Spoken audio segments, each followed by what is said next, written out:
Let us begin. Hello, everyone. Doing this twice over because I need to keep checking crap again.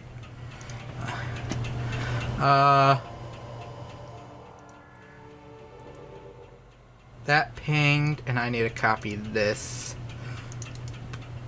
over.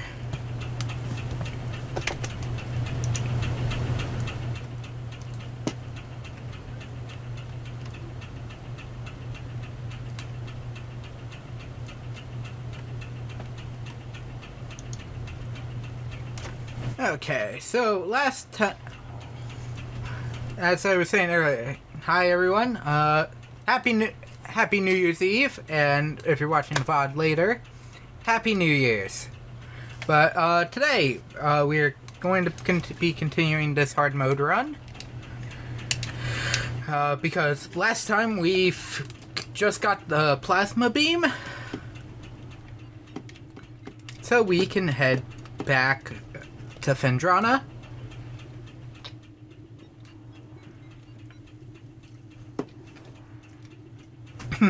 Oh, crap. I was gonna do that before we started. Oops.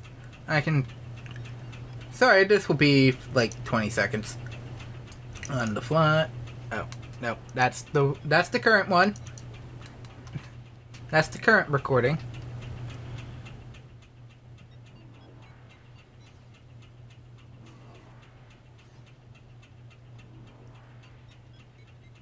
At least base-wise, that looked fine. Okay.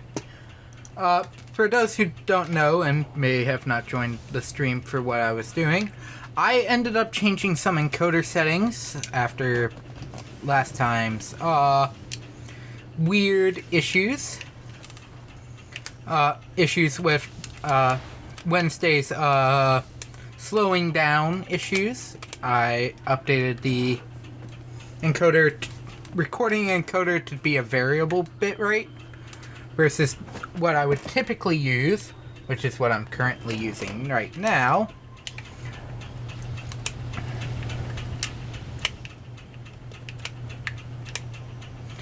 What I would typically use is the basic quality control one, where you just set the bitrate.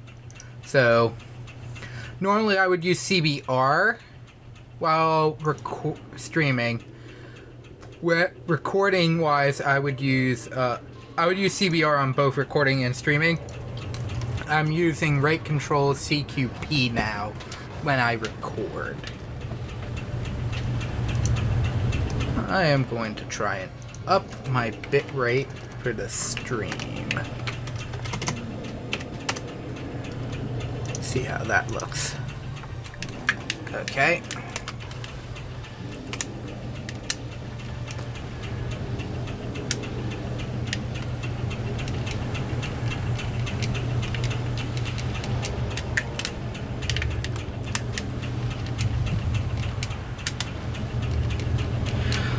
For this hard mode run, this is mainly the reason why I did any sequence breaking. This guy takes literally everything.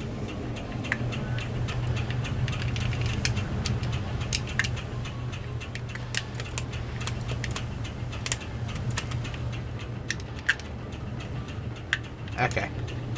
Oh, that's the second time that's happened today.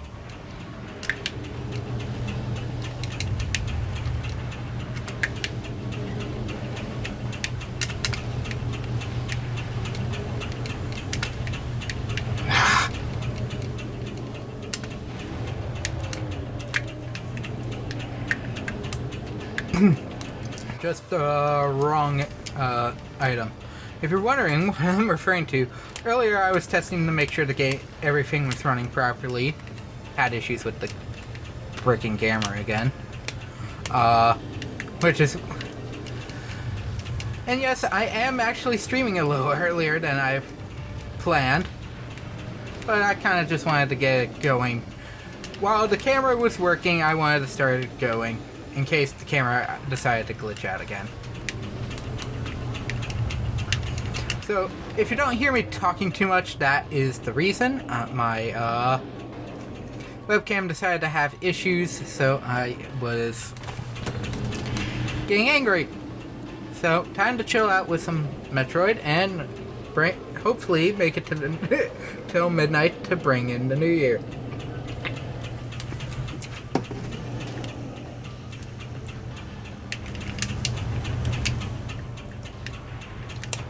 So yeah, this is all I am doing for this fight. After a section goes, I swap to Morph Ball to drop bombs to bring back out the next section while he's rolling, and then use Plasma Beam to shave it off. Normally, in normal gameplay, you would be only have Super Missiles at this point. Super Missiles, Thermal Visor, Power, and Wave Beam. Which is fine. I've done that combination multiple times in this fight. However, in hard mode, I would suggest, and I have done that in the mode I am currently using, which is obviously hard mode.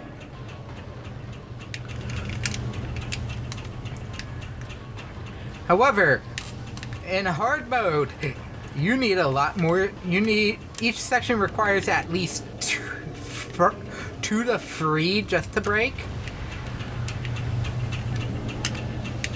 Where the normal fight is like 1 to 2, depending on section. Because that's something else. It has to be dependent on the section. Ooh.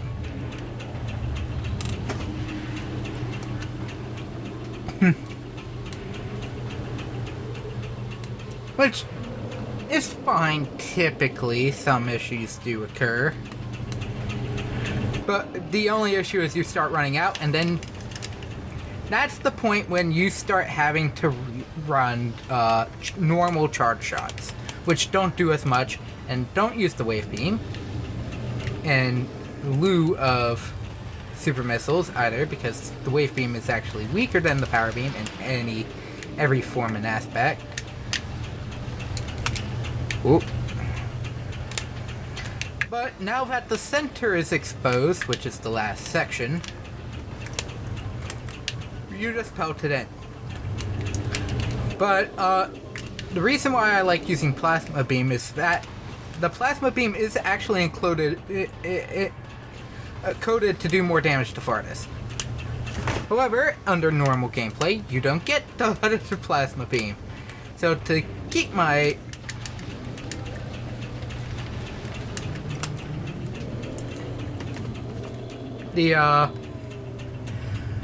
my missile counter at least a little high, because especially if it under normal gameplay, you need the missiles directly after this fight. So it does create a little bit of an issue. So that is the reason why I do not run. I started running the Plasma Beam setup in hard mode. But you may notice, since we've had the Gravity Suit, the Morph Ball has not taken the Gravity Suit color scheme, because the programmers didn't realize you could get the Gravity Suit before Spider Ball, and forgot to program a color over it. There's an exception to this. If you're playing with the Fusion Suit on, you will actually get the standard suit color because you don't get the Spider Ball graphic. And now that we have it, you will never see the Spider Ball graphic for the original Spider Ball graphic for Varia, but you will see it for the Gravity Suit.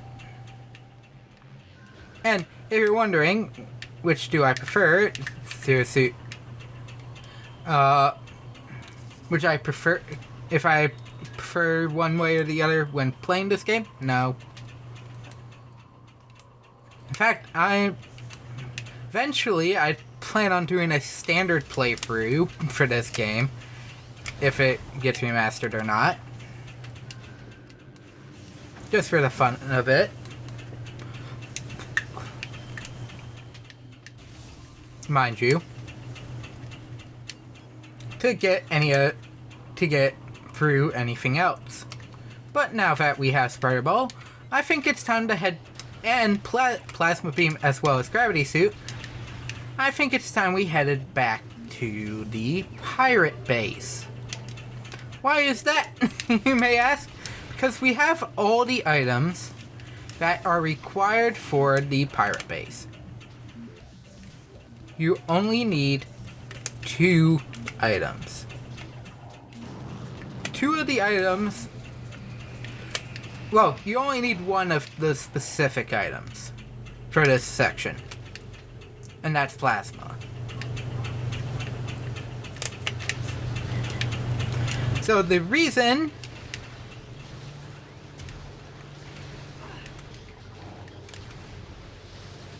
I chose to get Ice Beam early, not only because it's required for the Plasma Beam door, but going after Plasma Beam now also lets me come back through here under normal circumstances. My monitor is actually way brighter than I think it should be, because this place is supposed to be completely dark, with the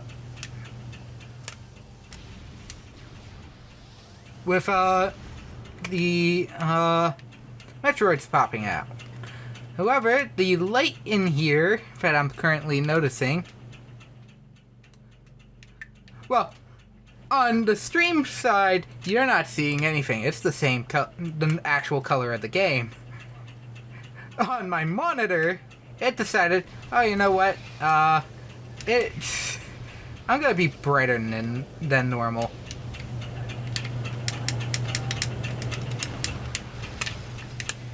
Well, in here, I'm just gonna run plasma, or wave beam, or ice beam, once that guy goes, because ow.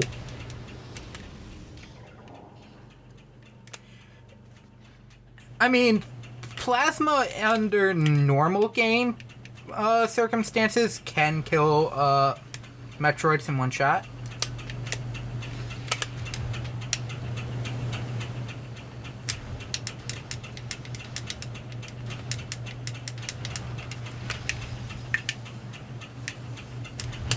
It looks like in this mode at least, they do not.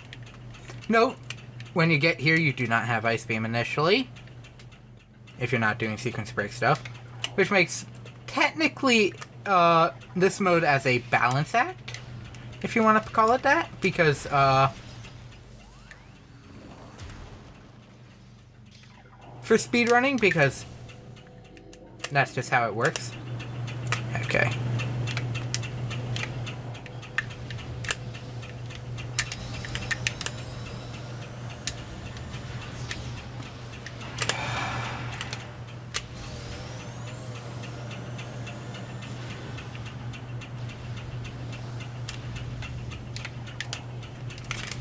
And I love going back through here with the plasma beam. Why everything? Be careful with the plasma beam. Charged plasmas up close. They do like to. Bye. Get vaporized, son of a gun. Son of a diddly.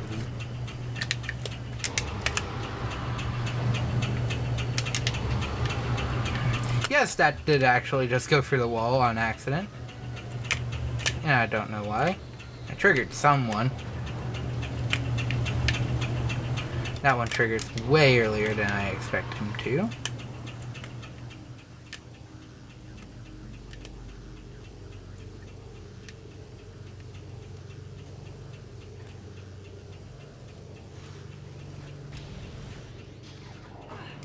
Ow. Okay, yeah, I had a feeling that when it was behind me and it wasn't a pirate, I had a feeling it was the turret. Ow. Yes, one hit from that thing took out all the health I just picked up. Actually, I think it only did about 3, now that I think about it. Ah.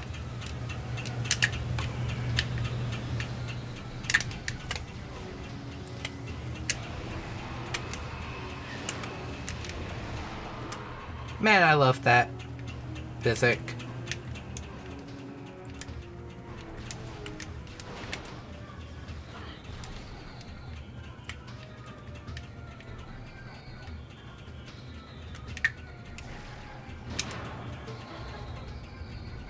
Come on, fly backwards. Fly backwards. Dang it. Nope.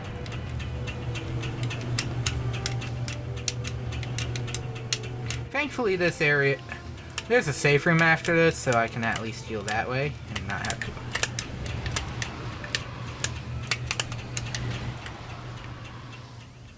Ow. But the reason I'm coming back here now after sequence breaking is because there's a sheet of ice covering that window that I was just at, keeping you from firing a missile to blast open the fuel cells that are at the base of this tower, of the tower that I just knocked down.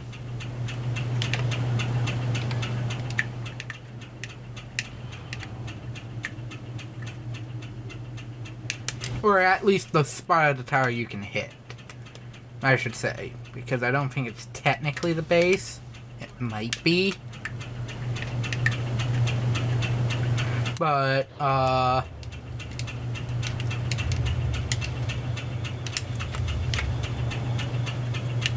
it does bring up a couple unique things. But in normal gameplay, you wouldn't be getting that artifact until like second or third visit. Which sucks.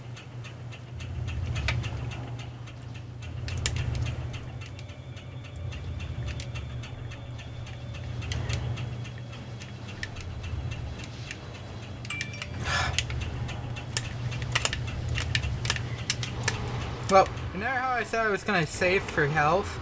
Yeah, that didn't happen. Well, there's only one more item in here, and it's on our way out. Which item is this? Something we could have gotten as soon as we had gotten our super missile.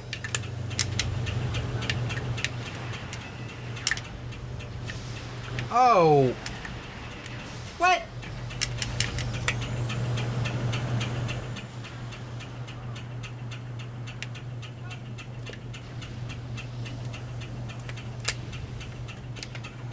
But, coming back down here and getting it, because it's 2 rooms away.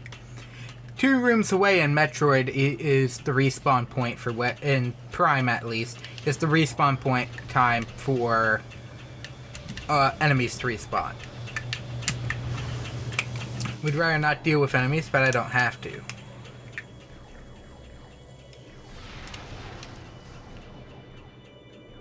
But here's the item. It's a missile that I completely missed. Yeah, for some...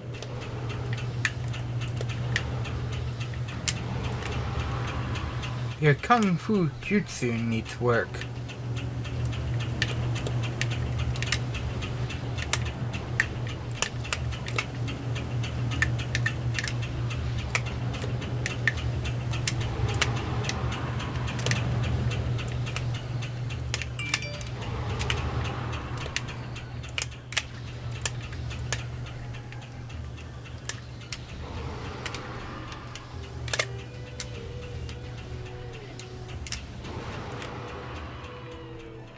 Man.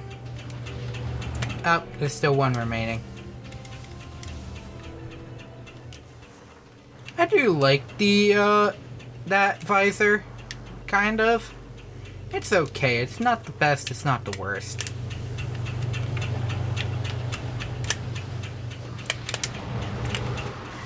And yes, it's... Oh!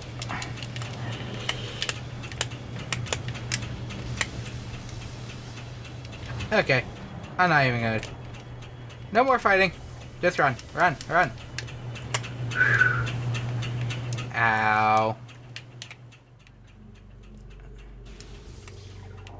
All that's left is the things out here.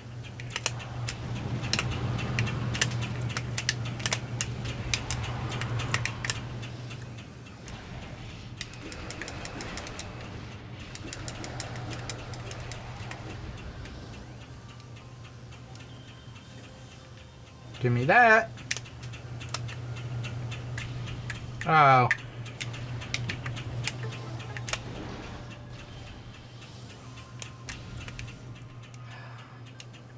Thankfully, it gave me those gave me the item I wanted and not energy, because that's still possible.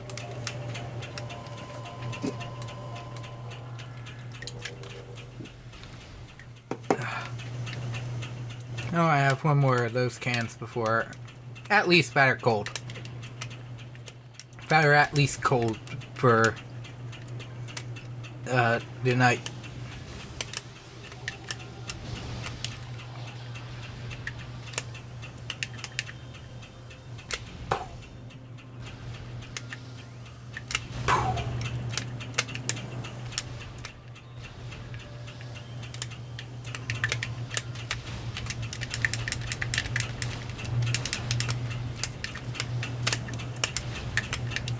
But as I was going over earlier, be careful with the plasma beam. It can in fact hinder you up close. Oh, we're gonna have a little fun before we leave, because I want some divine retribution for earlier. You may have noticed the enemy placement has changed. There are no more Ice Shriek bats. You can no longer get them.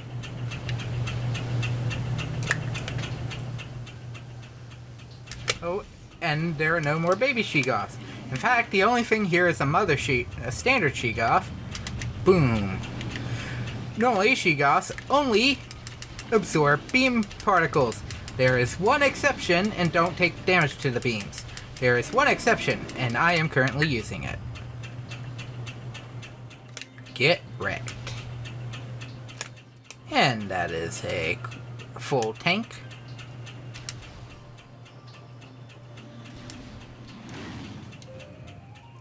The plasma is typically, I would say, it's probably more along the lines of a sniper bolt. It's good at long ranges. It has a large wind-up period.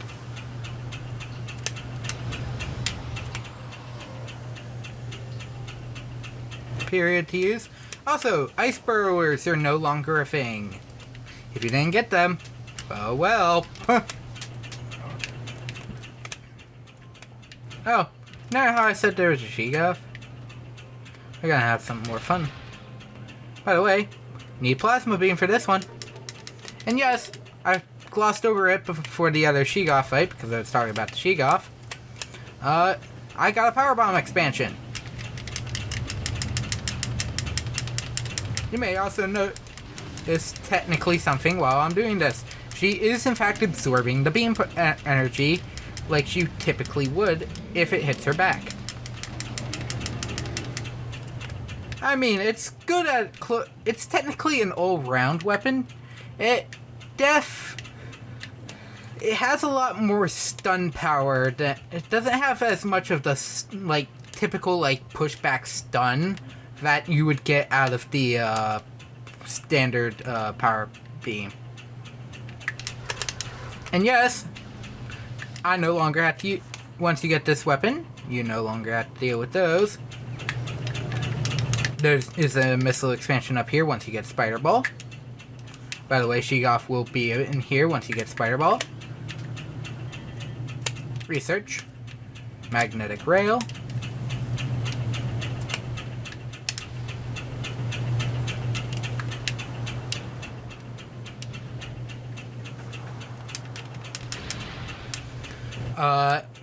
Because I didn't go through this room, one of the older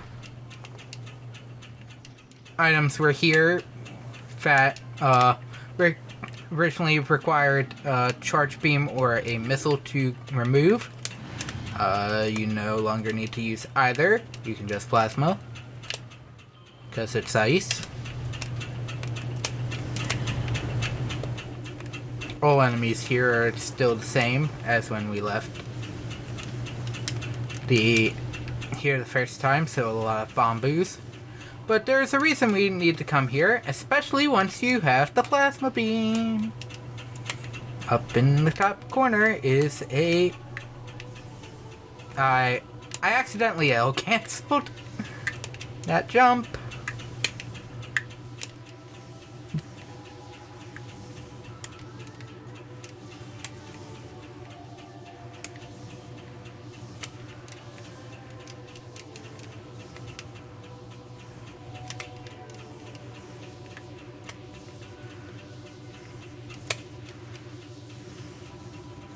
Okay, this one's a little closer than what I would like. You melt that icicle from that Chozo's statue's mouth, jump into its hands and go into Morph Ball. That will reveal a hidden passage.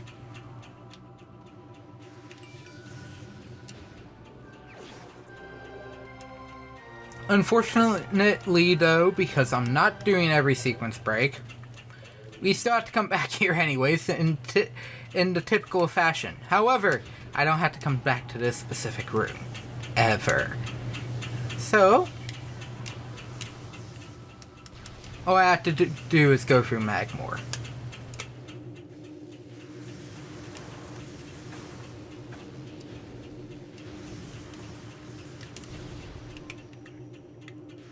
To Talon, then I get to Chozo. Okay, there's still another item here. You need to blast that open with the super missile, and this is a conduit that you have to do. Unlocks a secret area. There's a missile up here.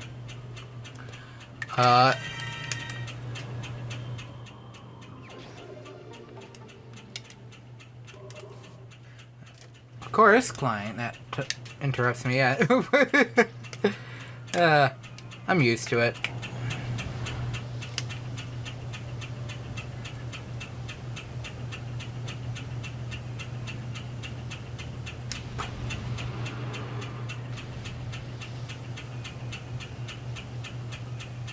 Let's see.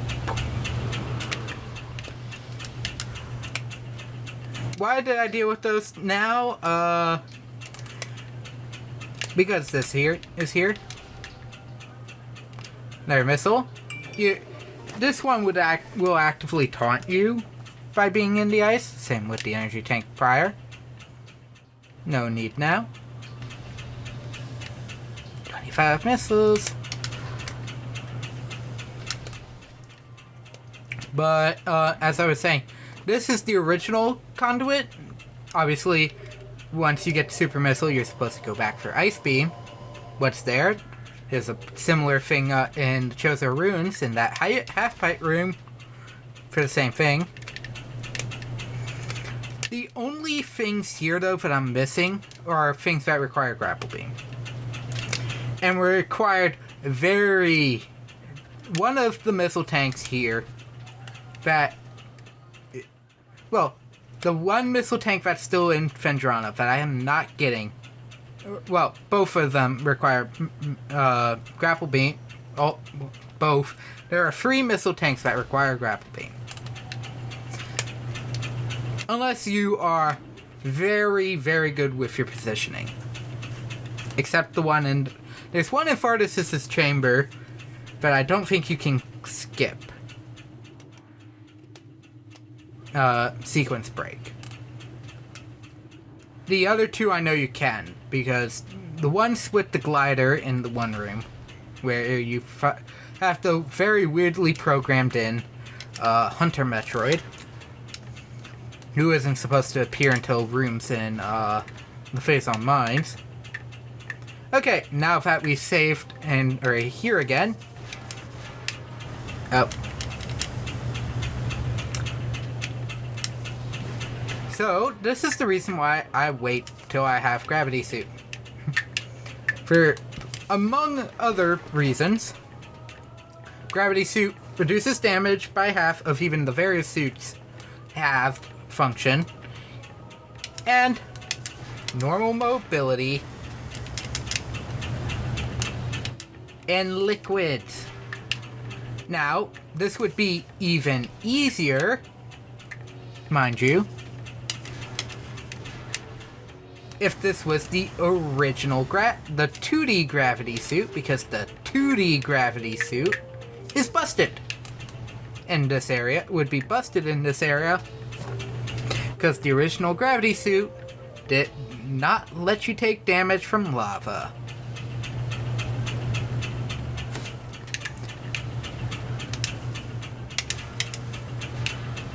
There we go. Well, back down we go, because I screwed up again.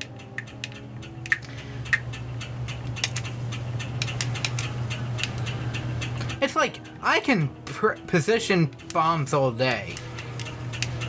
It's only here that I have the god-awful timing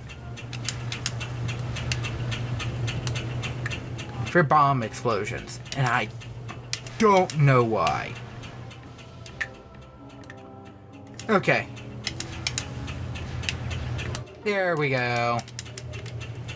I mean, yes, if I got up there immediately, yes, I have no issues on if I took damage once or twice. I was taking damage 3 or 4 times. That, especially in this mode, that would have been the entirety of my... And that's both. I think there are only... Yep. There are only 3. And we have a extra scan.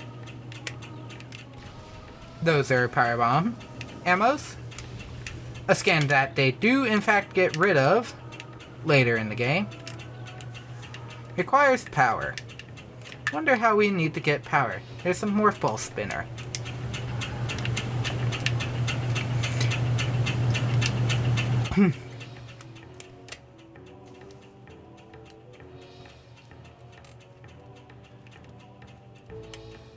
But with this path I'm currently taking, I should get everything I require, and at least to our next area, I should have everything in a couple of areas. Specifically, Magmore, I'll have everything. There will technically be no reason to be in Magmore after this. You need power bombs for this. Guess what's here? Powerbomb expansion.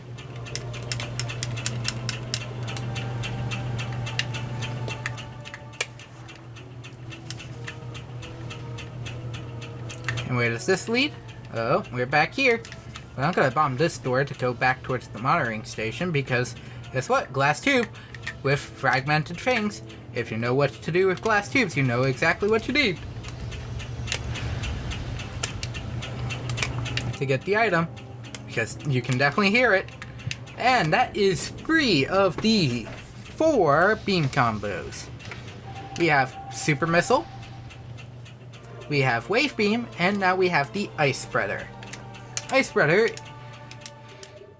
has a couple unique effects that I like over the standard Ice Beam. The first...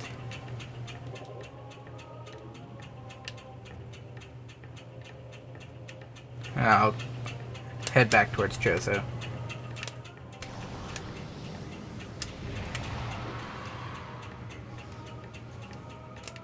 Because, well, among other things, ow, I want that item. I want the ammo supply that I used up.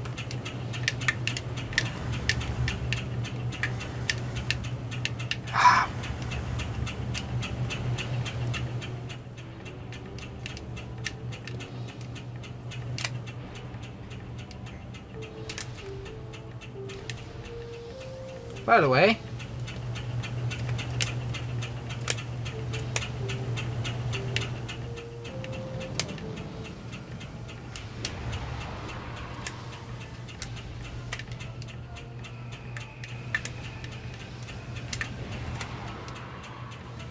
more arrow pirates because they just can't figure out not to place these things everywhere. It's like, you have such an extensive enemy list here, and you decide to change everything out for pirates later? Like, come on. At least show a little spine.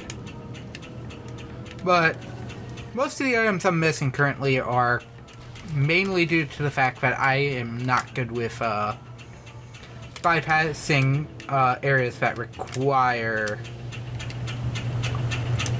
absolutely requires the grapple beam. This is one of the few areas that I don't need to worry about that. Oh, guess what? I saw a power bomb expansion. Or power bomb ammo.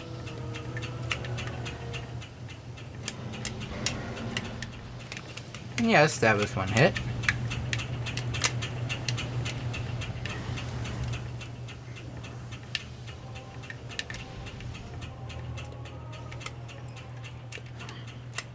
But yeah, all three weapons technically have what I would consider a real-world equivalent.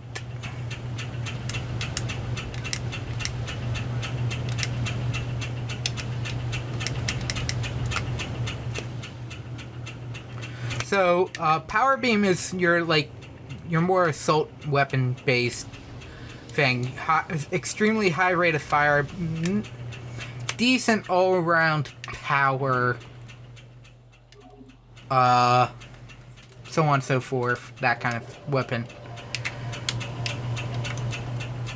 Wave beam is, I'd say, taser. Is a taser. It does low amounts of damage, but it has great homing capabilities.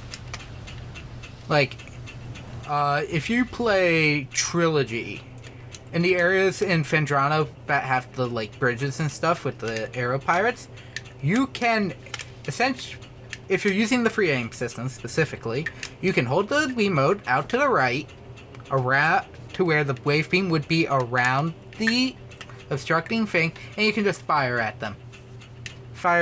Just fire charge shots at them all day, every day. And eventually, yes, you will get the kill, and you won't take as much damage as you would normally. Ice beam is a shotgun. Super great up close. Meh far away. I mean, there are some enemies that, like the space pirates, just tossing one out is enough to kill them. Okay. We have to do some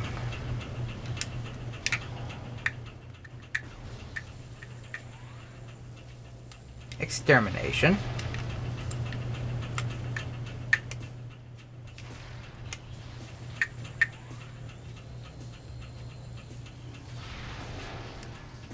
Okay, that's all 4 of these runic symbols.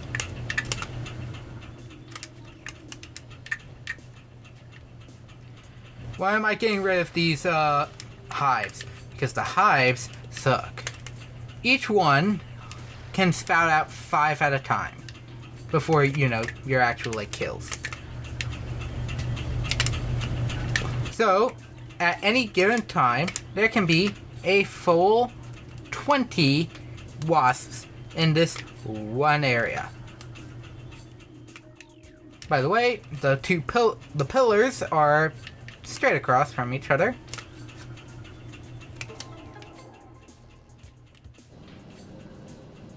Granted, I'm not trying to fully go for 100% here.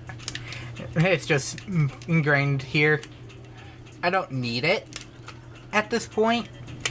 Oh, I don't think I got them puffers.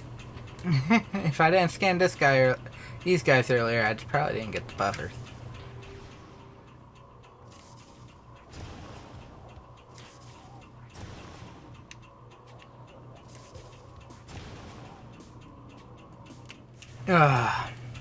I would love to wait for this one, but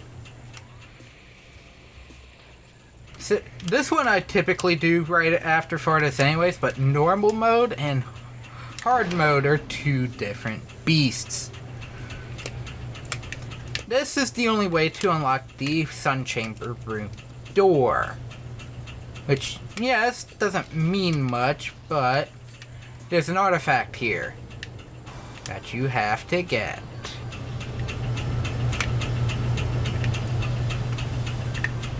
And there are 3 Chozo ghosts. Oh!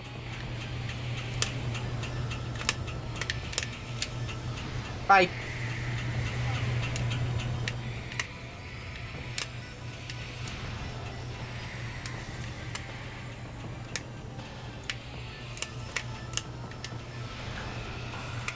Okay, that's one down.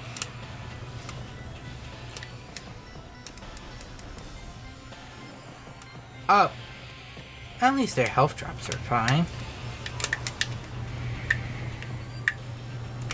I think that's 2 down. Okay, that's 2. Oh, no. There are 2 here.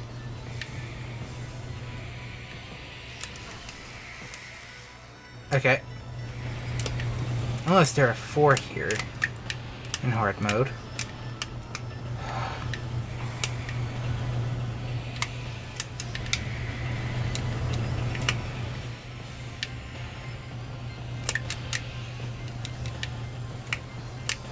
That's also another thing I have to pay attention. Did my item actually hit the enemy?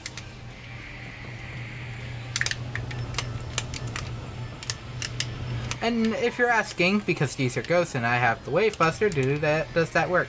No, only Power Beam. And if you're wondering if things come, nope.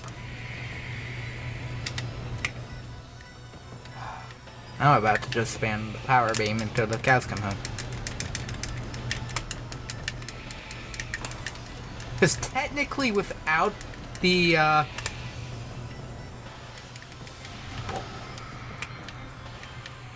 okay, that's 1 down. Another 1 down.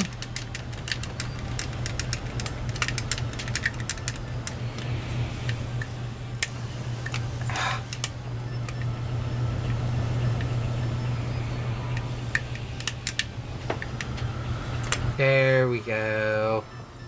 And yeah, now we're back at the missile count we started at. I do not like these things. They're just chores. Because you can't use your entire complement of weaponry. They're only power beam based. I mean, the biggest chore enemies are... honest big chore enemy are wave beam troopers and phazon mines. Why specifically them and not any other enemy? You're asking me that. You're gonna ask me that. How? Okay. Because, well, yes, I will give you the answer. I'm like, it should be completely obvious. You're using the wave beam. And it's still, even with Wave Buster being able to be used on them, it takes forever. In this version of the game, at least,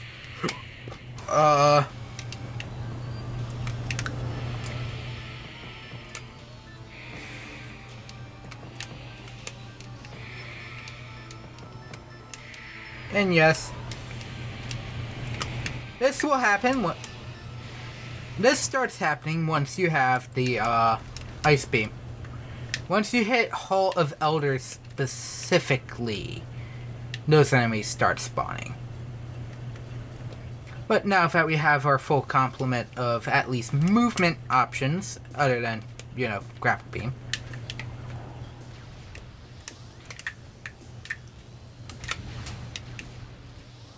Yes, that's an instant. That takes care of all of them. And that one does the same thing, but I got to open the door. Now back up here.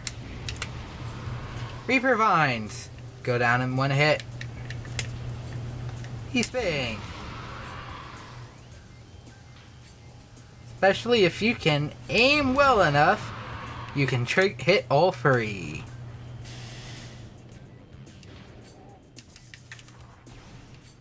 Now, you may remember we came over here early on, once we had bombs, for that one. However, there's obviously this rail. Up here is another missile. I mean, yeah. This was also Retro's first attempt at making this game. First 3D Metroid. I mean, to take it any better, Prime 2, I'm looking at you. I at least 100%ed Prime. If I remember correctly, I 100%ed Prime 3's item count. I'm not risking.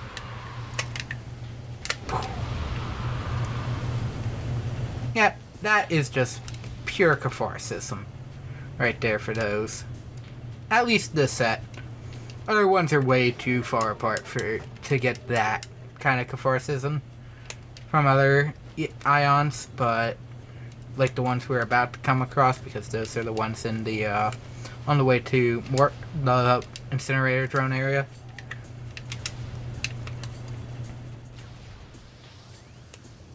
Guess what? You're back. Took all out but one.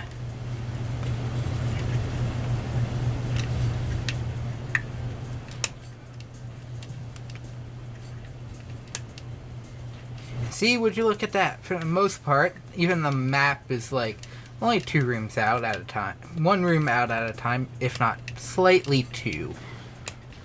Ow. Yes, I jumped into them.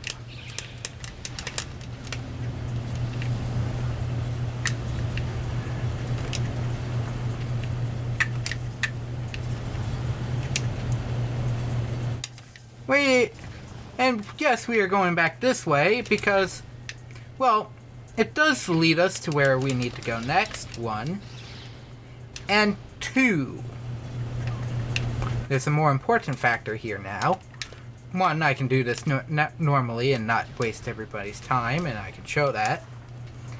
2, there are so many items. And 3, it spits us out directly where I need to go next. Remember, these things still exist though.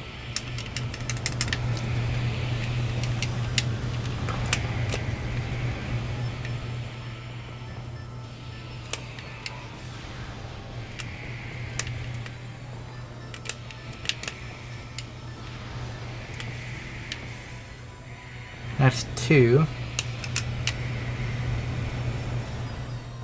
That's 2 on, I believe, each.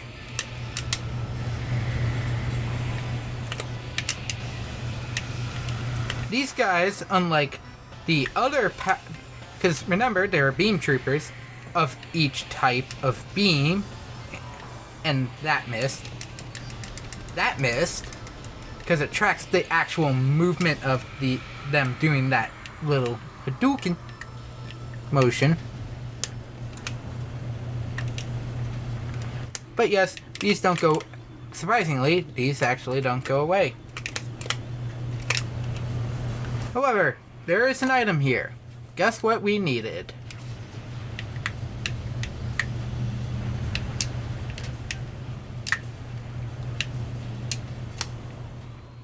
Yes! That's all we needed. If I had the full complement of power bombs, this would be a cinch. Because you only get 10 here. Unlike a certain other game where you got 74. For no reason whatsoever. Yeah, no, I'm still not salty. I'm still salty about that. What of it?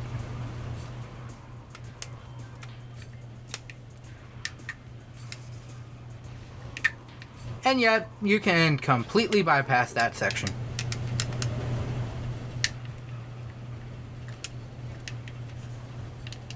Okay. We still have a couple more places to go. Here, one is the revisit over here. And yes, as I said, this retread is not too bad. Retreading this area isn't too bad once you had the full complement, because kind of need the full complement anyways for this section. So I'm like, this one makes sense of what I'm doing, why I do the early skip and still come back. This one is the easier one to understand. And doing 100% running, still coming back to this room later.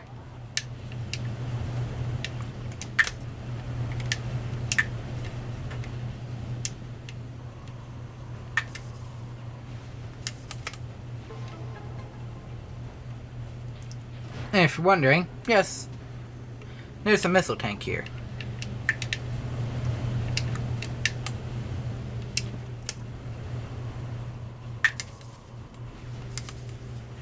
And yes, this is essentially just a pseudo skateboarding video game when it comes to the boost ball and a lot of these areas in the Prime series.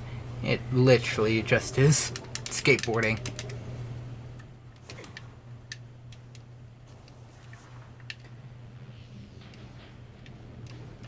Okay. Okay, I don't have to go through that room, at least.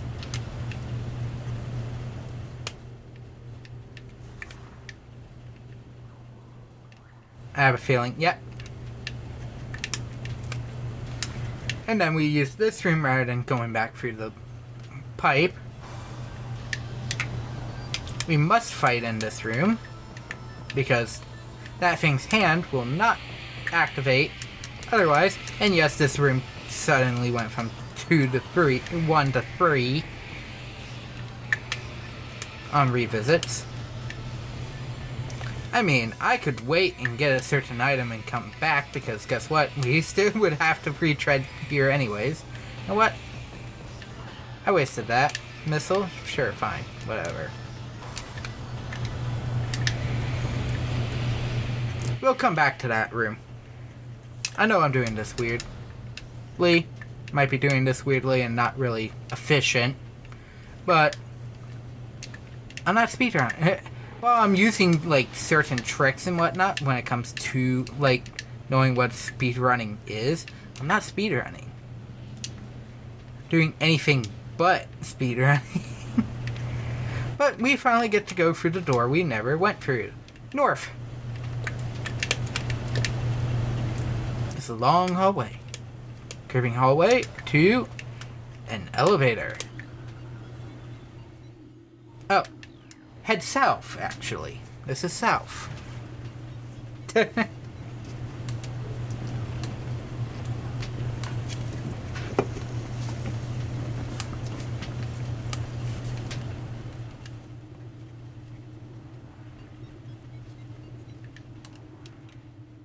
don't know. But there's a reason I am choosing to come this way first before even doing the other room.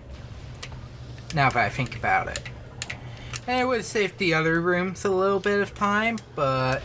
And, I mean, we'd be back over here anyways. If I went the normal route. But... I mean, there's technically a way to clip if I want to, but there are items in the other area, so... Actually, let's do that one now. Because like in the other in Magmore, you may be able to just barely see it. Ah.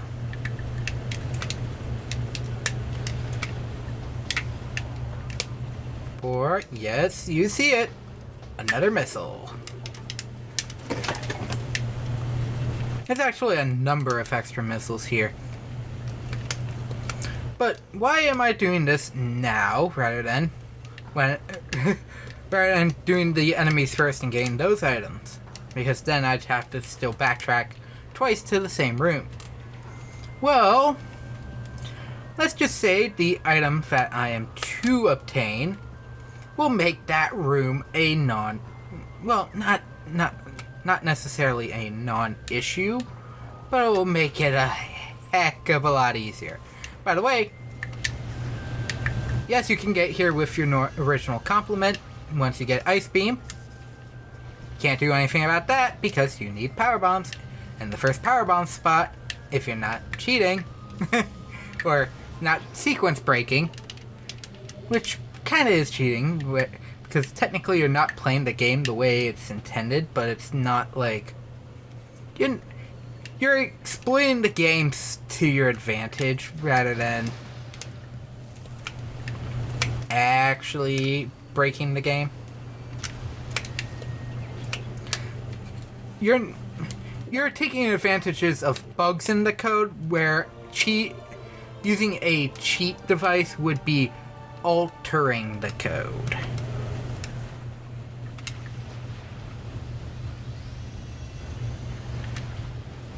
And before anyone asks, this is on actual hardware.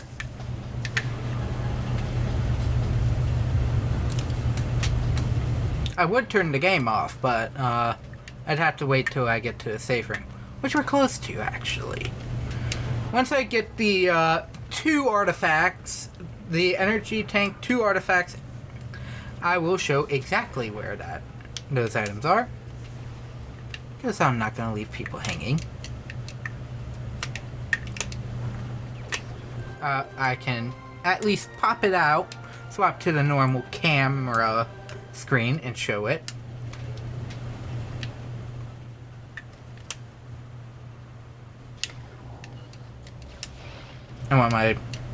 These guys are guaranteed power bombs. These seedlings are guaranteed power bombs because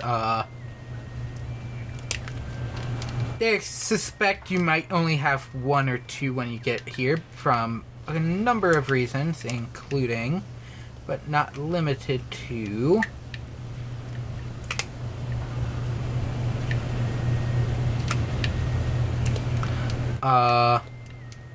things in the phase on mines when you first get the item.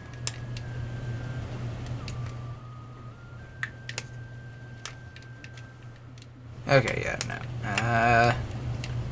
This rock here.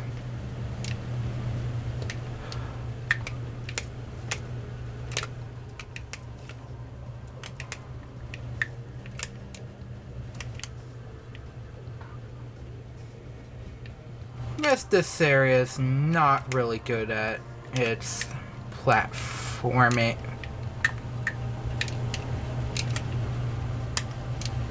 It's not really easy to tell where you can go there. That's like the worst spot when it comes to where you're supposed to jump. By the way, because of the artifact being here, this isn't technically a mandatory place. And it's not hard to get out of, but we have the X-ray visor. Now, wonder what it will let us do. Maybe it will let us see ghosts. I don't know how an X-ray would let me see a ghost. I would assume a spectrograph would probably let me see a ghost. Not a, Oh. Ow.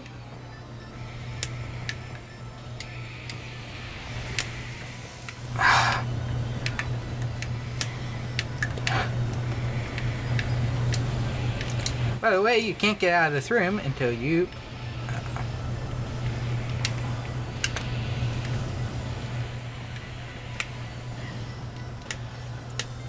Okay, did that hit actually go through the wall?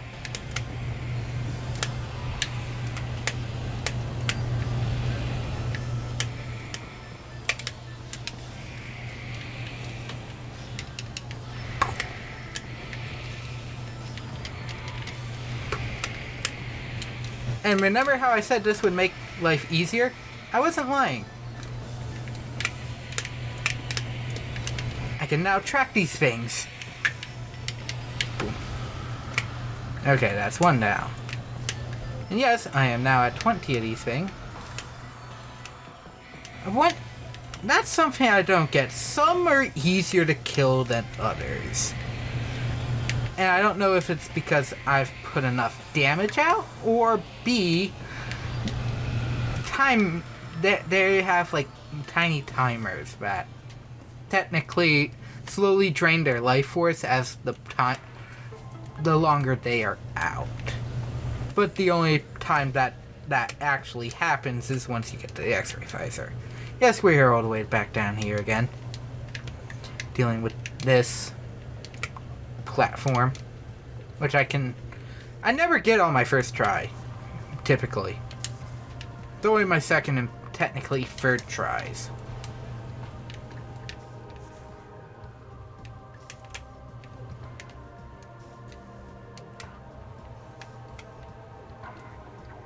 Yes, that is possible. But back on that cheating, that idea of sequence breaking in versus cheating. Yes, it's sequence breaking and cheating are both defined by not playing the game the way the developer intended. Yes. That is very much true. However, as I was saying earlier, cheating is physically altering the code in some form or manner. Essentially, the device being read is somehow tampering with the original code of the game. Walk through walls, activating a cheat that makes, oh, there's no collision detection. It's basic stuff. It's like super basic ideas that you'd think wouldn't be super big, but they technically are. While sequence breaking would be doing things that the developer wouldn't intend. Say, specifically in this game. There are a number of glitches and whatnot involving the jump. Just how the jump interacts with other button commands. Such as in tune with the other buttons. Such as L cancel, where I hold down L as I'm jumping forward on my first jump. Once I let go, I go farther. During the second jump, if I let go of L at the right point in time, granted, but that technically works. Or say the earliest sequence break you can do, scan jumping.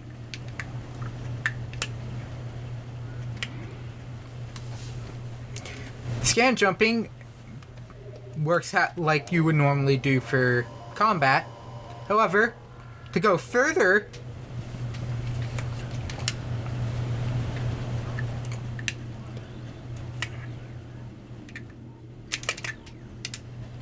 you do that.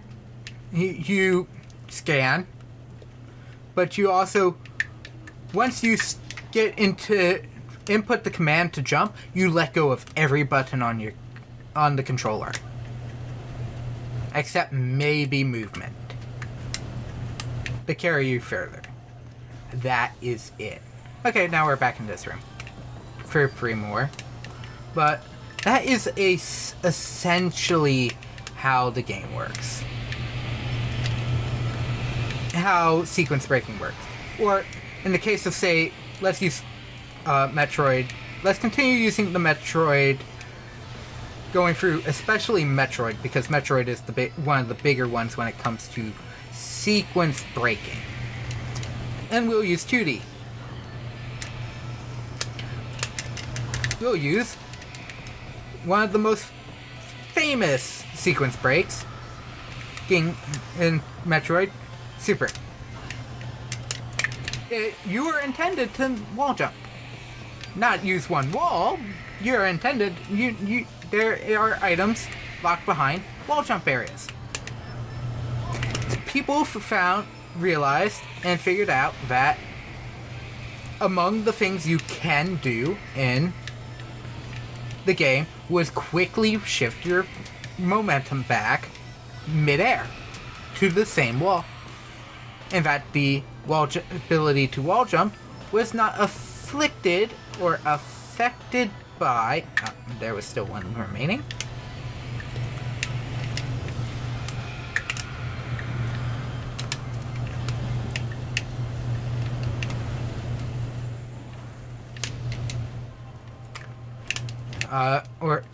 There is not one afflicted or changed by. There's nothing keeping you from technically inputting the wall jump command, which is hitting jump right as you go off from the wall a second time afterwards.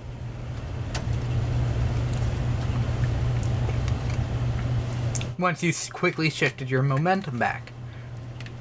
That's why Dread... But that is where the caveat changes for, say, Dread. Because then they realized, oh, that's how you did it. Let us fix your momentum to a certain point so that you can't change it back.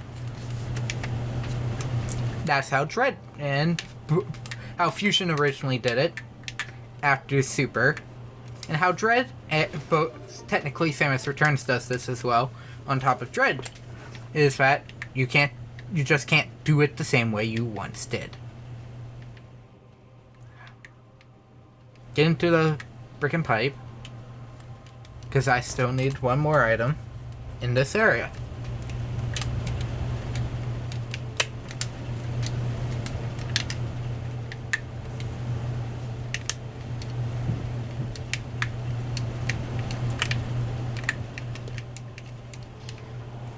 But, say Dread. Let's take Dread stuff. There is a number of sequence breaks. One I tried showing that I didn't know how to do at the time, but now I know kinda how it works. Which is that slight idea of over inputting to slide, during a slide, essentially being able to cancel out a slide into a jump. That is what is allowed, technically something you can do in the game, is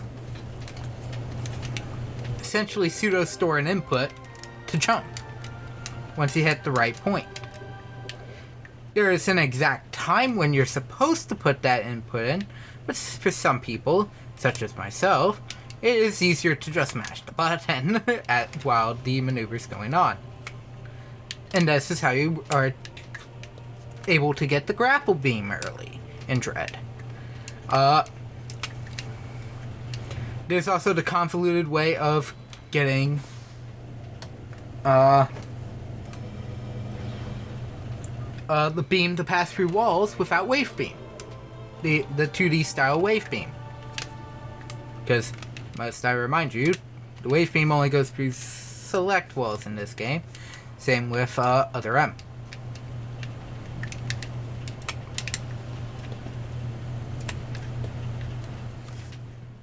But it's that weird thing. It's technically you're taking advantage of something that's not intended, but and you're technically taking advantage of programming, but it's not the complete issue. Because, hey, say the dash jump. That is slightly changed because in Trilogy, I think you can dash jump in all versions of the game except Trilogy. But what's the difference between this and Trilogy? You can't stop or turn off one of the buttons. What would technically be the R button of aiming, because that is dedicated to the IR sensor, and as well as the gyrometer and accelerometer in the Wiimote, making it slightly harder to pull it off. Because technically, a button at that point is always held down.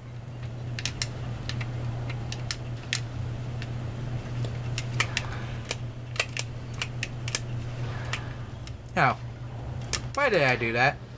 Because I wasn't paying attention.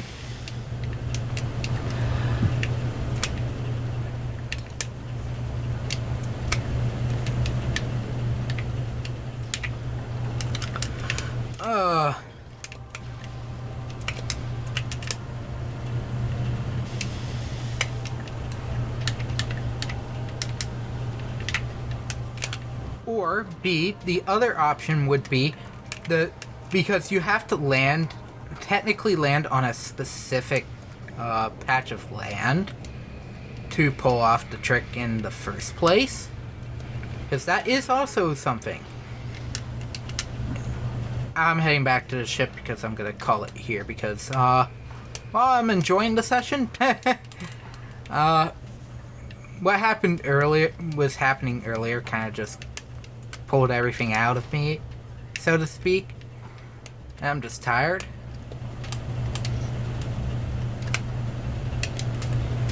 Well, we'll see. But I can at least show you what I'm talking about. So, once I get back on the ship, because I can pull this off here, you're technically jumping to that, sidestepping all the way to that platform. If that didn't have collision detection,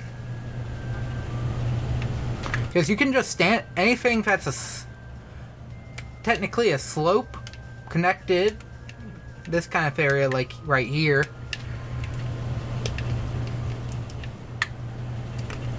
it's not like it's the side of the gunship which is physically curved and slanted to where it's too steep to stand on. By the way, you can technically jump to this from here once you have the item. And that's why this spot, you don't want to go too far, because this spot here, if you land on it improperly, can kick you off. Same with the grass patches in front. If you touch those, you're sliding off. It's like everything is technically balanced in a way. But it's not like it's... that there are ways to mitigate it. In fact, in Trilogy, to bring it up, just because the scan dash doesn't work, doesn't mean it still isn't possible to sequence break the space jump boots. Once you get the bombs, it takes a little longer because you have to wait till you get the bombs right and as soon as possible. Because once you have bombs, you're coming back. You're probably going to come back here anyways because you're going to prep for Flahagra. There is a rock right here that you can get on, turn into the morph ball on, and Trilogy, it's possible to balance it just right on this rock to where you can sit with the morph ball on top of it. Because Trilogy is the Trilogy port of Prime 1 is based off Prime 3, which has the spring ball. To put it lightly, you can spring ball off the top of that collision detection rock and still double bomb jump up to that ledge. If the ledge didn't was more sloped and didn't have the correct the perfect collision detection that people would want, it would be impossible to sequence break the space jump. But that's not what goes on here, so it's not like it's taking advantage of things the game was programmed with, but it's not like you're still technically obeying the laws of the game. You just figured out you're just using those laws to your advantage because you found out how those laws work.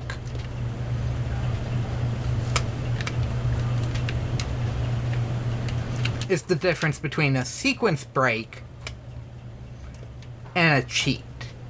Secret worlds, on the other hand, I would consider cheating. One, I can't pull them. Partially because I can't pull them off.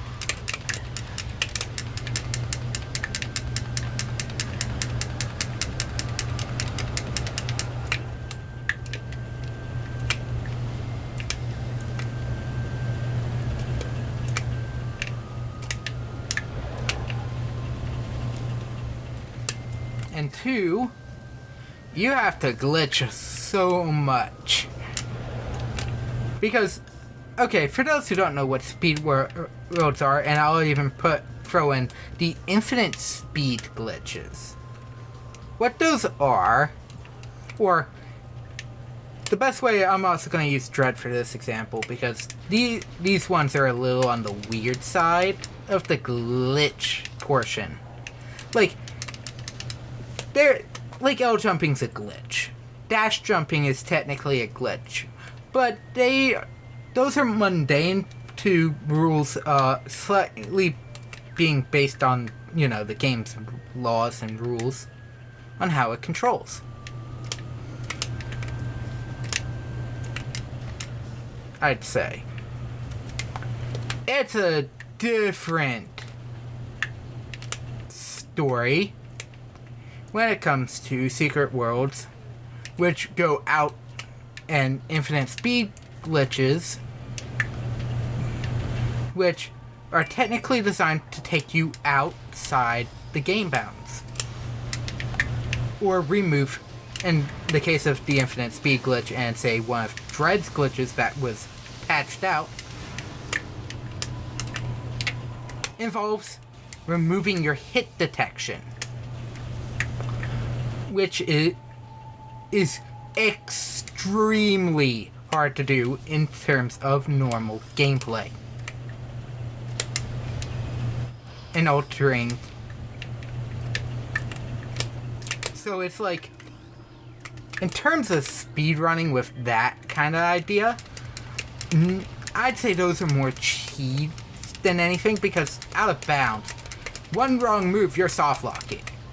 Out of bounds, you're soft locking if you don't pull that off right.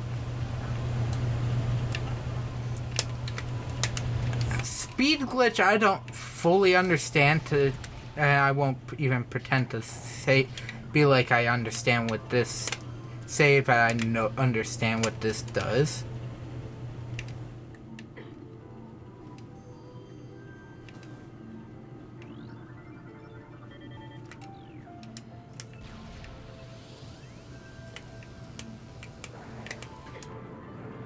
Ow.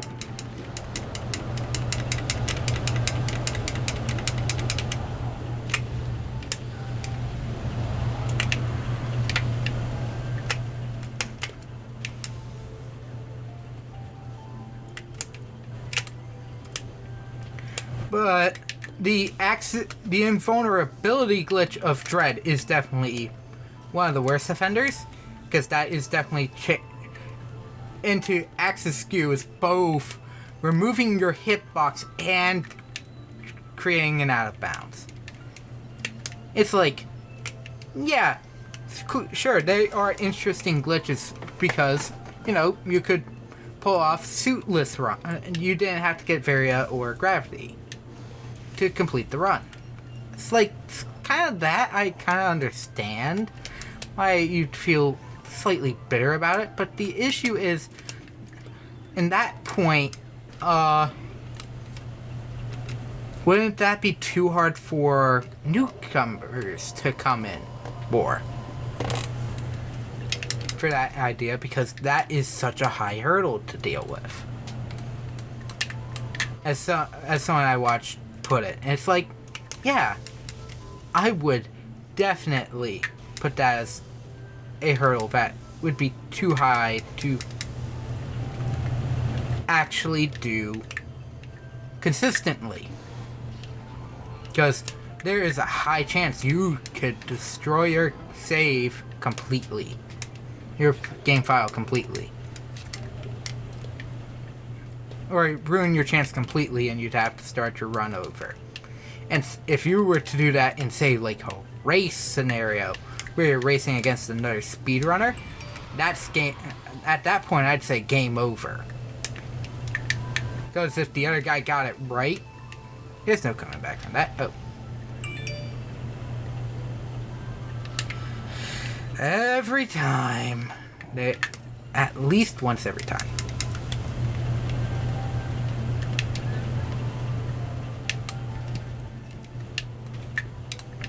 And yes, this game is grimdark, to say the least.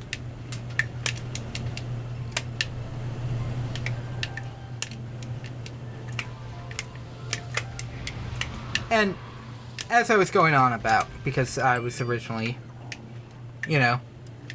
talking about how those are probably, I'd say, more cheat type glitches than actual, glitches. Well, yes, you can glitch them into existence. Those are things, okay, for that invulnerability glitch. Depending on how long it lasts, I must ask you, then, that what then stops you from you abusing that to just give yourself invulnerability for a long time? I don't know how long of an invulnerability that glitch gave people. I will not pretend to say I even know how. If that glitch actually did anything. Lasted long enough only to do the glitches they would do after it.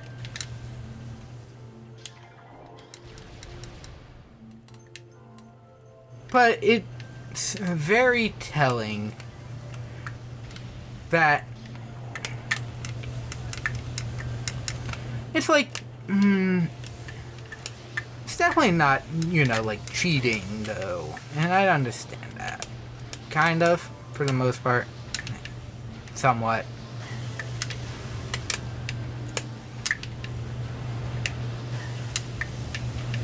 Oh.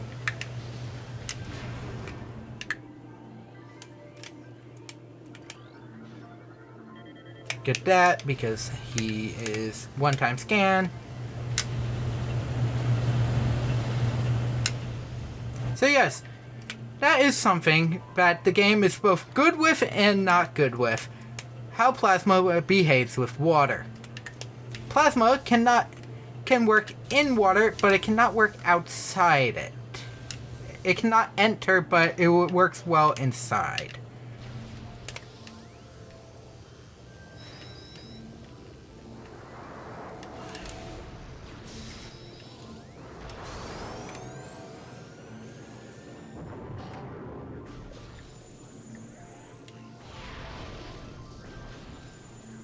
Okay, that was the wrong one. Here you go. The one on the left is where the old style hopper would have spawned.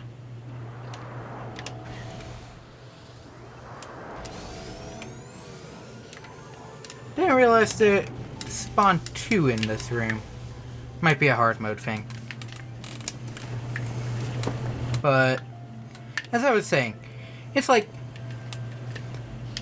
sequence breaking, for the most part, is just taking advantage of what the code lets you do without adding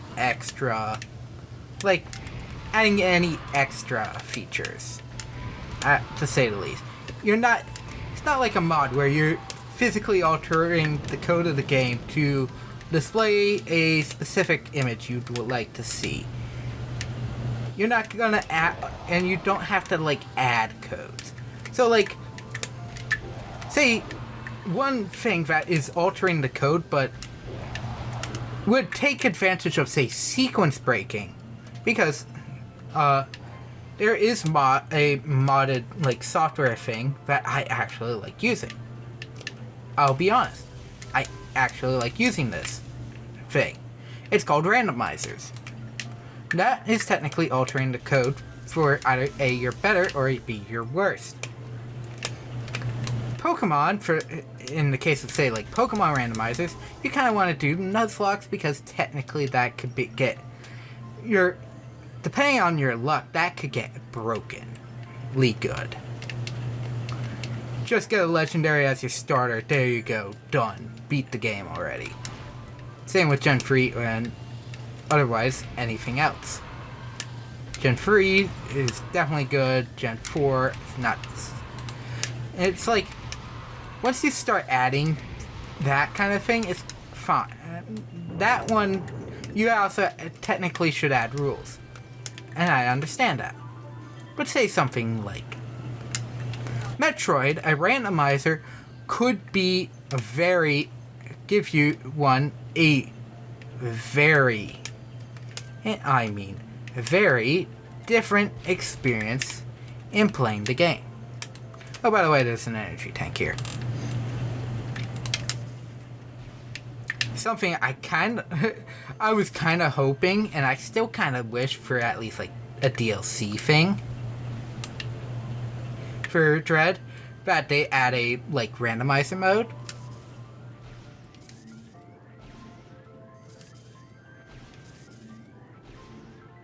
Okay, this one takes a bit because you need to figure out where to place this bomb. Each bomb.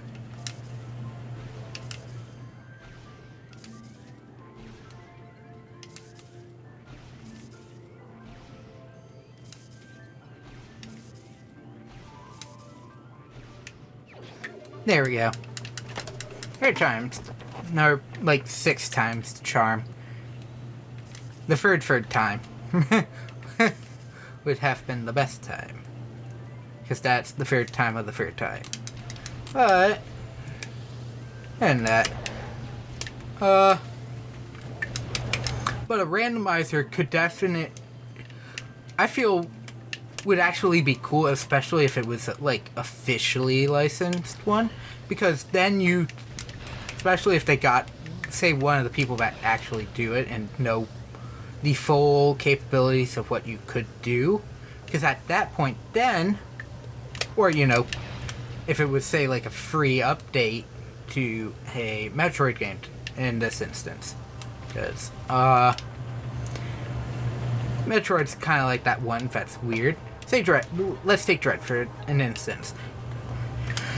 Especially a full item randomize. In the instance of, say, a full item randomizer,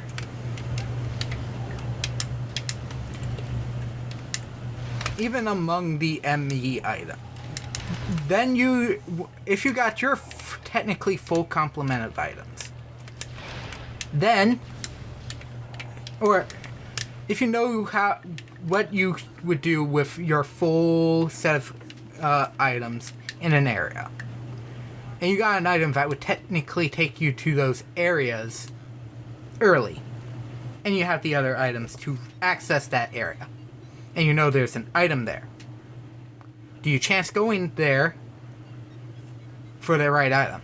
Now, for another item, or B, are you worried that if you get there, you may not be able to get out of there? Say, if you, in the areas where the item to get out of that room is the item you would get there. Do you chance going to that room hoping that would be the next item? That item will be there for you to pick up? Or do you head back? Or do you not go there because you know if you tried to do it, you would not get the you believe you wouldn't get the item, so you would look someplace else with your current thing. Say in Dread, Charge Beam. Charge Beam is the greatest example. There are only 2 ways out of that room in Dread. Either through the Charge Beam door, or if you got the Morph Ball. But if you get the Morph Ball, you have to hope you get bombs to go with it. Get the bombs required to do it. Use it, because guess what? If you don't get the bombs, you're not getting out of there either still, because you needed bombs, I believe. So it obviously would there have to be a little bit of extra coding to make sure, okay, this item can definitely not spawn here, or this item has to spawn here so that this player can proceed. The player can proceed.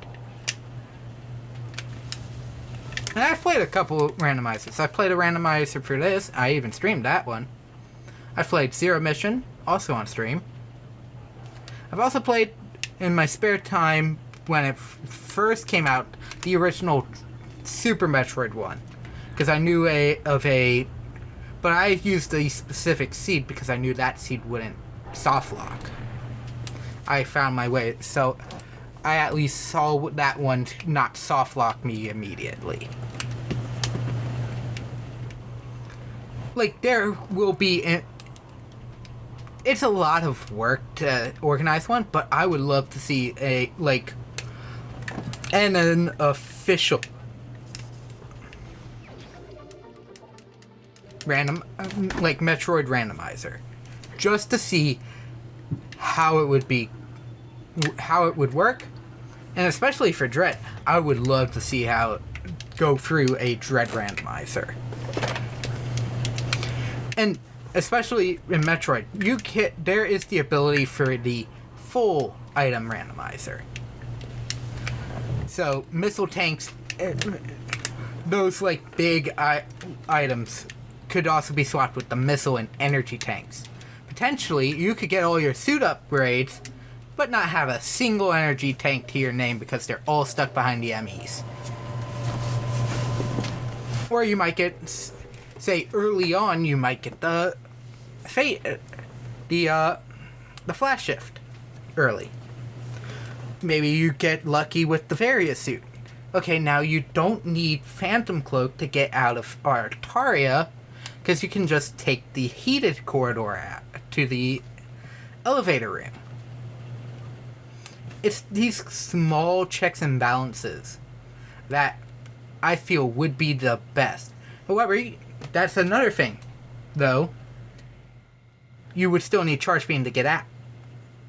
And if you didn't get Charge Beam, then you have to figure out, okay, where do I go? Maybe you got Wave Beam early. Well, now you can go to at least the way to the one teleportal to get to a different area early. It's these small checks and balances I would love to see fully fleshed out. Because that, and those kinds of runs, I kind of like watching, because it gives the player so much decision making. What time is it? Should be right around 9:30. Okay.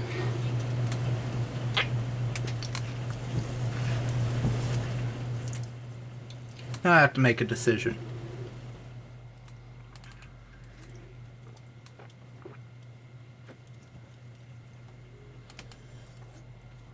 Okay. Do I continue streaming? Or is this where I'm going to stop for tonight? Because I am a little on the tired side and maybe slightly growing a headache.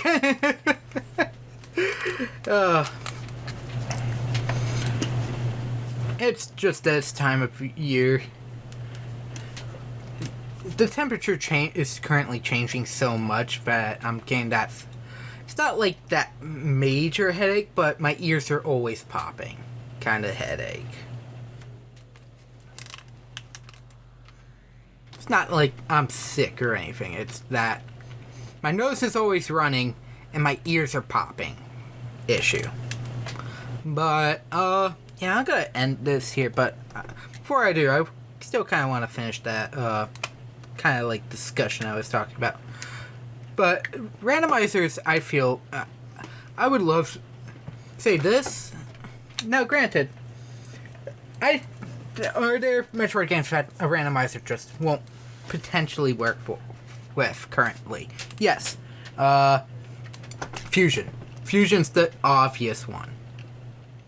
Because certain bosses... Yes, all the bosses are loaded, technically. They're not... I've technically tried doing this on at least an emulated version.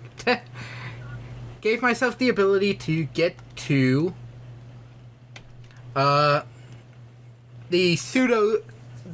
Torizo cross, the Spore Spawn Torizo X parasite that you come across for Plasma Beam later in the game. Obviously, it's not a randomizer, so you can't, it's not reading that you could get there and get Plasma Beam early. It just gives you the previous door that you just did. Well, yes, fine. Not necessarily the best thing in the world.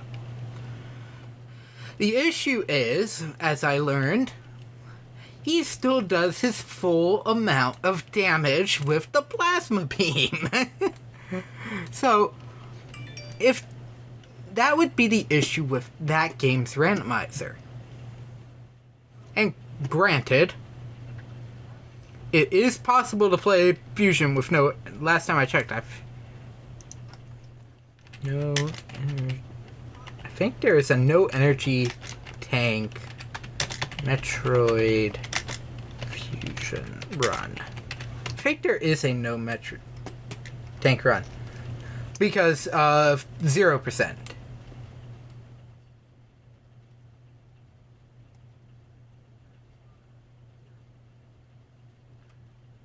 And it's like,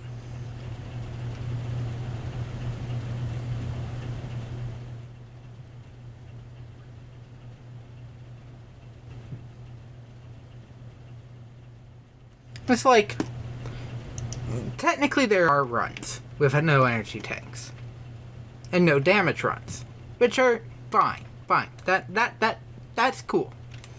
That's mean it's possible to take out those enemies without them, which also would be an interesting foreplay of, okay, you're used to doing this fight with the backing of maybe your energy tanks, maybe with some later abilities. Okay, now you have to fight this enemy with none of your abilities. All you have are missiles and your power beam. See how you deal with this. Now granted, the issue with Fusion is its linearity, is the morphing. Say, for Arachnus, technically you could get both Morph Ball and, because there are a couple missile packs and there are 2 energy tanks. If one of those was an actual item, you'd be fine. Either A, the Morph Ball, B, the Screw Attack, or C. But here's the thing. If it's the screw... You have to get missiles. That first data center for missiles has to be missiles. Because you can't get through any other way. Because I think the elevator down locks at that point. Now, there are 2 items. The best idea at... You could lock at least Arachnus and the missile tank. Technically, it's possible to miss both energy tanks. It's technically possible, and the 1 missile tank. Arachnus, being Morph Ball, probably would still work as well. Make that mandatory. Okay. But maybe, say, make that 1 missile tank, or one of the 2 energy tanks, a power bomb expansion. Okay, now I can hit the power bomb room. That's over on my way to the main sectors. And I won't be able to bomb jump, of which I only need 1 of, to bomb jump. But it's that kind of like risk versus reward kind of thing, but you know what you have to be able to fully take care of that risk. And that's kind of like what Metroid is anyways. Knowing what you can do with your risks, while also learning how to... The risk is losing. In any battle in Metroid, the risk is losing. Or risk is not being able to carry on.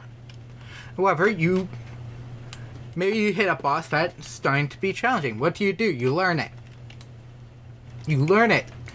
Or B, if you can't seem to find the way through, you start shooting all over the place looking for the block that you have to destroy. That is either the one you can break with your current equipment, or B, hiding the item that is required. Yes, it's going to take a little bit to find it, but that is Metroid. That's just how Metroid is. Yes, it's a bit of a handicap, but it's like I would love to see Dread with a. The more often I play Dread on my off time, I'm like, I love this game. Do I like it more than Prime? Maybe. Prime, but there are things about Prime 1 I still like more than Dread. But it's like Dread feels so collective in like, oh, what happens if they had put this item here instead? How would I get through these next couple areas? Or B, say the instance of the Phantom Cloak. They put it laid in Gavoron, where the one image actually shows a Corpius type enemy in Gavoron to begin with, being fought by some of the Mach and Chozo warriors.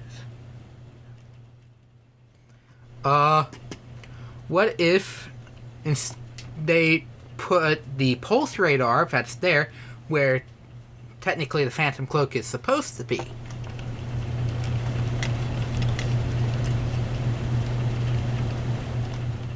And maybe remove those doors. But by doing so, they also move that one block corridor where the Morph Ball would have been, one block down. Okay, now I'm taking half damage because I can now get to the Various suit. And obviously they make sure you can get through there with just the slide.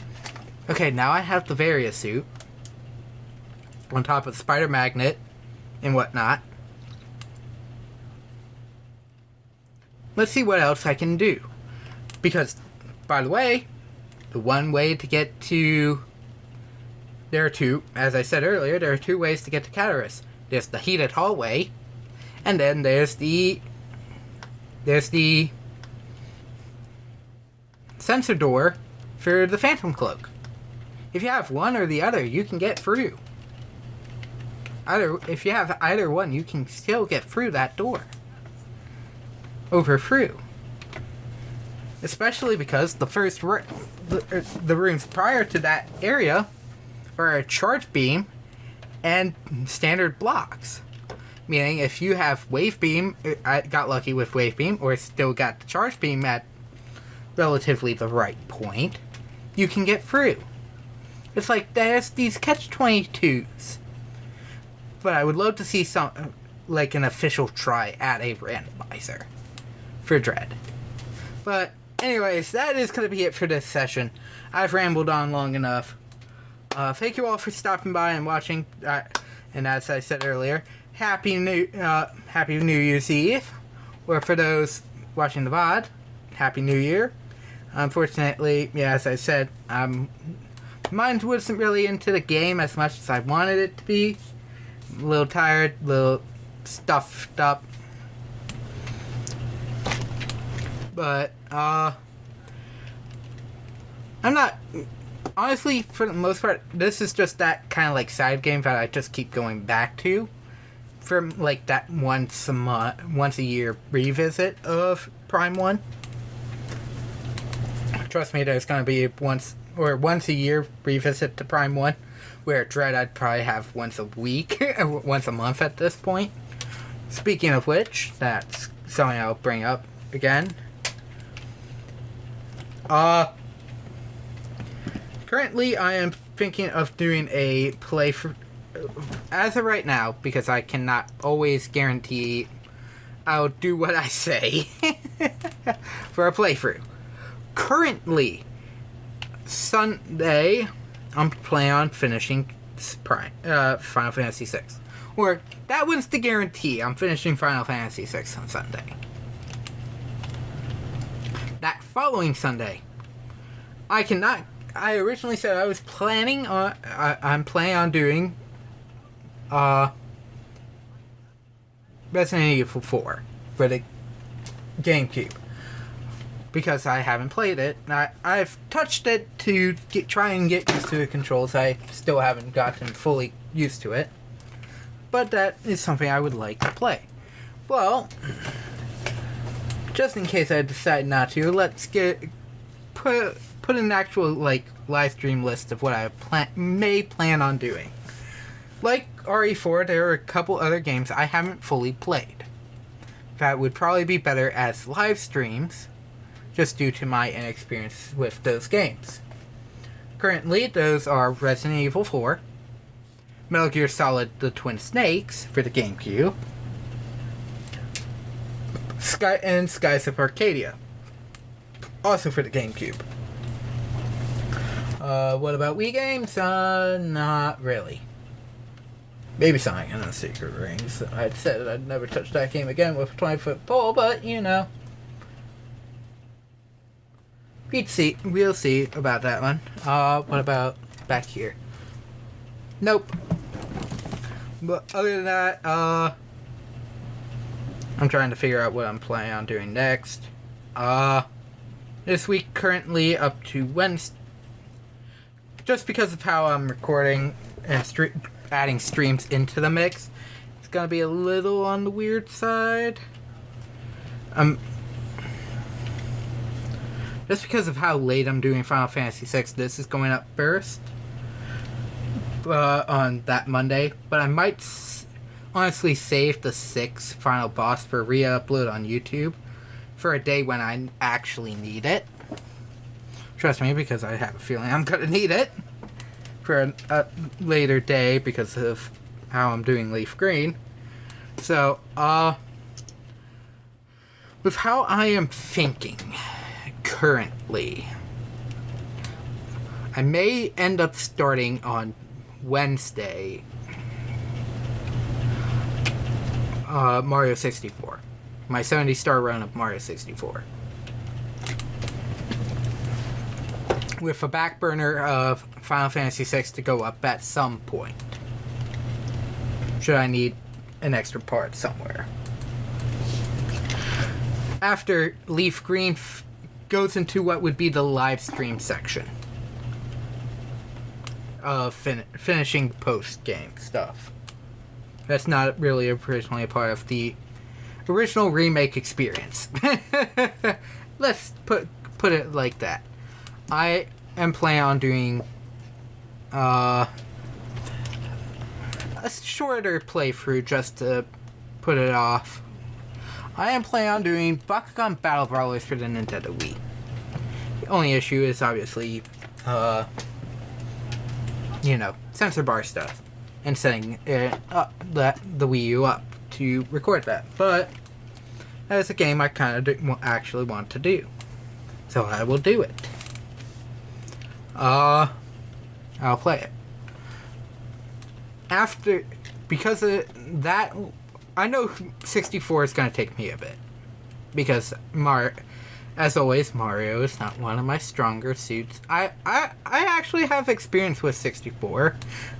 Similar to Galaxy. I'm not the best, but I'm definitely not the worst. For the Tuesday, Thursday stuff, I'm planning on also, once Bakugan's over, planning on going into Sonic and the Black Knight, as I stated, because it's platform. It's Sonic the Hedgehog, who's known for platforming. It's more of like that on rails kind of like hack and slash, essentially, and I enjoy it, so I want to play it. However, I think it's been almost 2 years since I did my because after 64, because I have a feeling it's been a while since I did my last Zelda run, so to speak.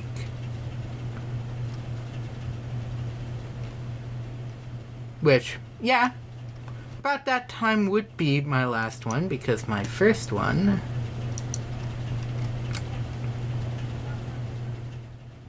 would have been March. My first part for A Link to the Past would have been March of this year. March 30th of this year. I think it's time I headed back to the Zelda franchise. This time, though, it's going to be a game I definitely haven't beaten. It's once again a game I've played, but it's definitely a game I haven't beaten. I do have the game right here, and I showed it in the Brilliant Diamond stream, actually, when I pulled it down. I'll probably go after Twilight Princess HD, since I do own that. And that's the quickest one I can quickly get to. I mean, I could it's either Twilight Princess, or I'm buying the Virtual Console version of Ocarina of Time.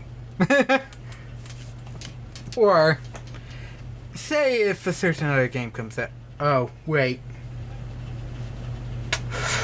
Oh!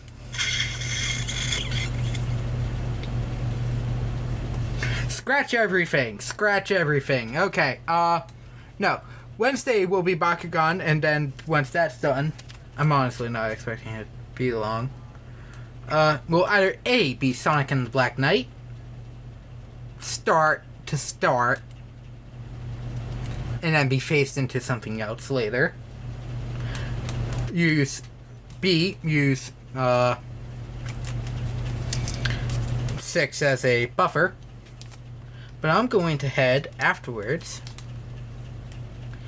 into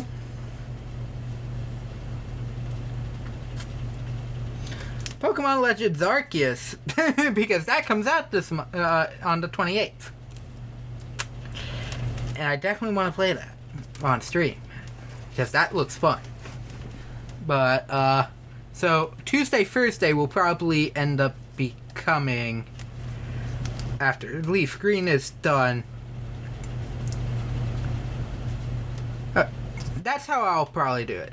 Bakugan on Monday, Wednesday, Friday, depending on when that finishes up, if it does. Sonic and the Black Knight, and if Bakugan is not finished by the time it gets there, I am planning on bringing over, obviously, Legends Arceus as the main Monday, Wednesday, Friday thing, with Bakugan and Black Knight being the back and forth on Tuesday, Thursdays, maybe one every other week, just to finish, till Bakugan's finished off. Then obviously it will go strictly to Black Knight. Then once either Legends or Black Knight's done, I'll start doing 64. And then a Zelda, and along with 64 on Tuesday, Thursday, because once Legend Arceus is done, I am going to go into a Legend of Zelda game. That's how that's going to shape up. Let's see if that actually happens. But as I said, at least two weeks from the day I'm streaming this, which is New Year's Eve, which is the 14th of January, I am doing a 4-hour session of Metroid Dread. With Saturday, that Saturday, the 15th, planning on streaming some multiplayer games. It's a bit of a thing I want to do for that, for a reason.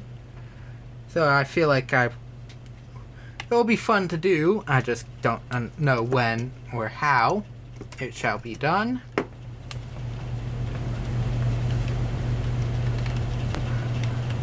It might be pushed to Sunday just because, it's the day after. And technically, that Monday, because it's Martin Luther King on the 17th,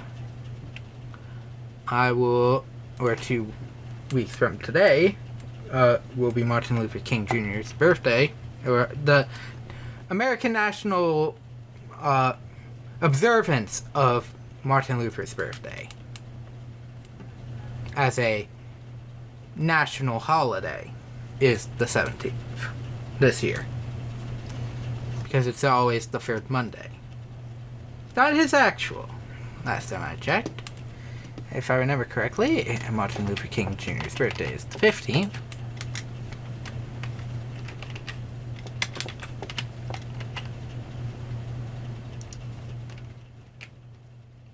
That is correct. It is January 15th, 1929 was when he was born. That would be correct. But I'll bring that up on for the multiplayer stuff that I hope will actually get uploaded this year. To show what it actually is. In terms of why I would be streaming on that day. But, because it's Martin Luther, I might push what would be the Sunday stream to Monday. Speaking of Monday, Monday streams I may end up actually doing. Those will be on and off ones. I cannot guarantee every day. Obviously, I will probably put up something that Sunday, whether or not I am guaranteeing that I will stream that day. But that will be either a model kit building. It would be me doing a model kit build. Currently, I do have some I need to do, or finish. Unfortunately, there won't be painting because I don't got paint. And I probably need an actual new, airbrush nozzle. Because of reasons. But, those streams may not always be recorded and uploaded, because those might also be me. I've been trying to learn some other languages, because when I was in high school, for my foreign language credit, I actually took what very few schools actually take as an foreign language, but a lot of my local colleges did. American Sign Language is what I took. I barely used it, so I don't remember it. A speech one, I said I didn't want to do a speech one because it would take me for a while, just due to personal issues with learning through my auditory learning capacity is a little weaker than my visual learning capacity, and my visual and kinetic learning capacities. So those days might be that. I might also, I have a drawing tablet. I might do some doodling some of those days. Just a day that I can typically get to do. I'm also thinking Wednesday might be a stream day. What would I stream on Wednesdays? That would probably be, say, the Prime Hard Mode sessions like this. Something that just gets me by for that month. Maybe for that, extra upload, should I need it that month. Or up sometime in the next couple of days of that. I'm also thinking certain things like, say, the extra streams for, say, Brilliant Diamond and Leaf Green. Maybe some multiplayer stuff with some friends. So that would be Wednesdays. Those are currently the days I'm currently planning on. Obviously, the first thing to do is always make a schedule. But, it's better to start making the schedule now because it is New Year's, and my resolution for this year is to definitely stream a lot more than I have. And unfortunately, last year I did not fully keep to that idea, so let's add every Monday for 2 hours from 10 p.m. I will do something. I'll stream something. Add a schedule every Wednesday. 2. Now, obviously, Mondays and Wednesdays are going to be the ones that I'm not always going to plan on doing. Same with Friday. Friday is also one of those. Currently, my guarantees are Friday and Sunday, unless I am out. Meaning, Monday and Wednesday will also be my makeup streams for my guaranteed streams. If I'm able to. Hang on. I put 10 p.m. 8 p.m.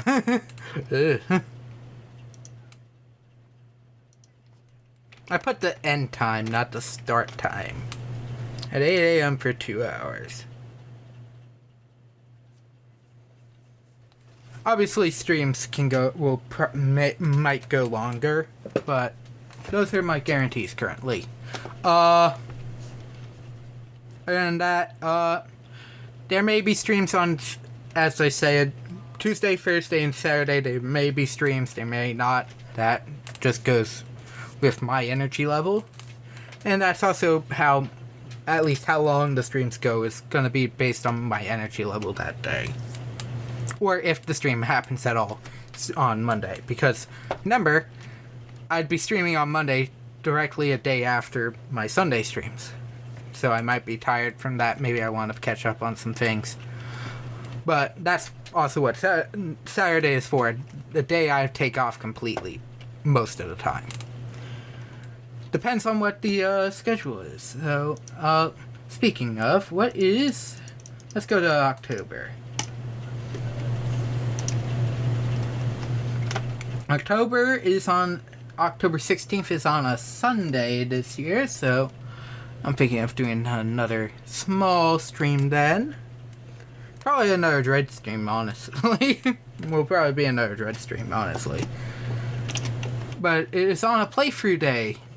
What I'm trying to guarantee as playthrough stream day, so I might do a normal playthrough stream. But that is an anniversary stream, so date, so might be at least one that is been looking for a new stream so far. But that is going to be it for tonight. So thank you all for watching and stopping by, and I shall see you all next time.